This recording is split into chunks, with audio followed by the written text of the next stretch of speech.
Assalamualaikum warahmatullahi wabarakatuh. Perkenalkan, nama saya Mira Mariati. Saya akan menjelaskan tentang panduan observasi profiling peserta didik dalam mata kuliah pemahaman tentang peserta didik dan pembelajarannya.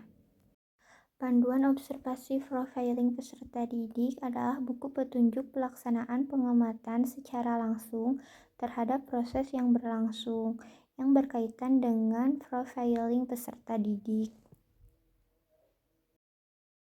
Panduan observasi profiling peserta didik ini dilihat dari 12 aspek.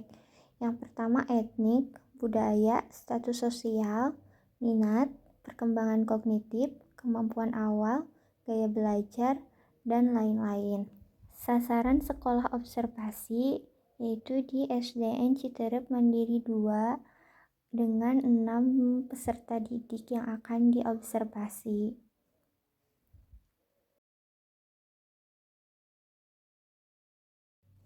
Dalam aspek etnik, peserta didik akan diobservasi berasal dari daerah atau suku yang sama atau tidak. Peserta didik mampu mengenali keberagaman etnik yang ada di kelasnya. Yang kedua, budaya peserta didik. Apakah peserta didik berdoa sebelum dan sesudah belajar? Menggunakan seragam dan atribut sesuai dengan aturan sekolah? Peserta didik mampu menerapkan budaya 3S, senyum, salam, dan sapa?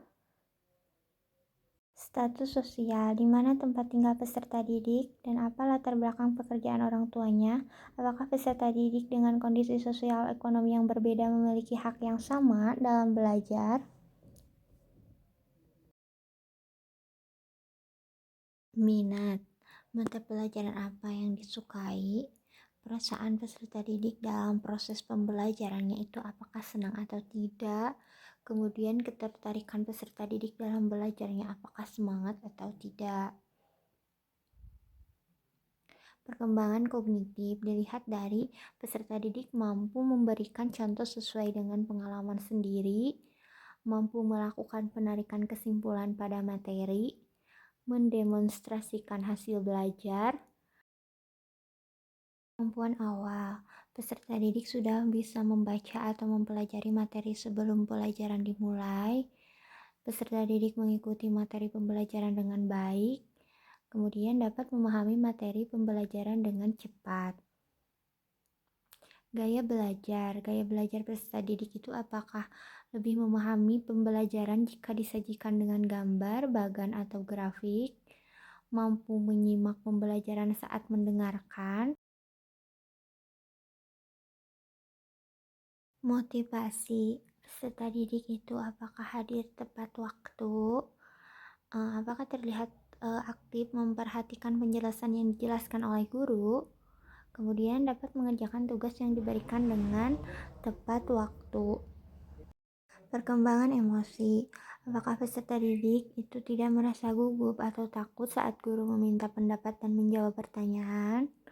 Apakah peserta didik tenang dan kondusif saat guru menjelaskan materi pembelajaran? Perkembangan sosial, peserta didik apakah menyukai suasana pembelajaran yang menyediakan proses interaksi atau diskusi dengan sesama peserta didik? Apakah peserta didik mampu menyelesaikan tugas kelompok yang diberikan oleh guru dengan baik? Kemudian perkembangan moral, bagaimana kebiasaan berdoa sebelum memulai belajar? Tidak membedakan siswa yang pintar dan kurang pintar, mengajarkan saling menghargai perbedaan pendapat. Dan yang terakhir, perkembangan motorik, melaksanakan permainan atau olahraga, membentuk sikap dewasa terhadap dirinya, belajar bergaul dengan teman-teman seumuran, dan mengembangkan kemampuan dasar dalam membaca, menulis, dan menghitung. Terima kasih. Wassalamualaikum warahmatullahi wabarakatuh.